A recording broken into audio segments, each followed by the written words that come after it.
మీరు చాయ్ ప్రియుల ఇరానీ చాయ్ అంటే ఇంకా ఇష్టమా? రోజు ఇరానీ కేఫ్లో కూర్చుని కప్పుల కొద్ది టీ తాగుతారా? అయితే ఖచ్చితంగా ఈ న్యూస్ మీకోసమే. ఇకపై ఇరానీ చాయ్ సిప్ చేసే ముందు జాగ్రత్త. అక్కడ చాయ్ ఎలా తయారు చేస్తున్నారో ఓ లుక్ వేయండి.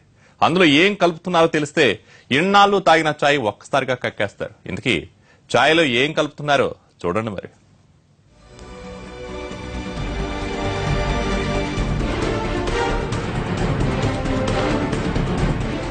చాయ్ తాగనిదే రోజు గడవద్దు చాలా మందికి. ఏ రోజైనా చాయ్ తాగకపోతే ఏదో లోటు ఫీల్ అవుతూ ఉంటారు.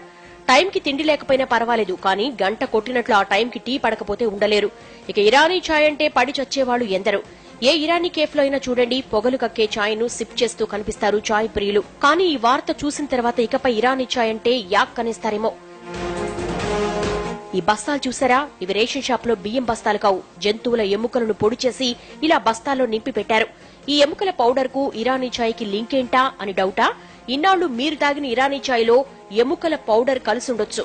ఎందుకంటే హైదరాబాద్ లో చాలా హోటళ్లలో చాయ్ లో చిక్కదనం కోసం ఈ ఎముకల పౌడర్ ను కలుపుతున్నారట. హైదరాబాద్ లోని భోలక్పూర్ లో తోళ్ల పరిశ్రమలు పెద్ద ఎత్తున ఉన్నాయి. ఆవులు, ఎద్దుల కళేబరాలను ఇక్కడికి తీసుకొచ్చి వాటి చర్మాలను శుద్ధి చేసి పంపిస్తూ ఉంటారు. అయితే ఎముకలను మాత్రం వెనక్కు పంపించరు. వాటిని పొడి చేసి ఇలా బస్తాల్లో నింపుతారు. సిటీలోని కొన్ని ఇరానీ కేఫ్లకు సరఫరా చేస్తూ ఉంటారు. చాయ్లో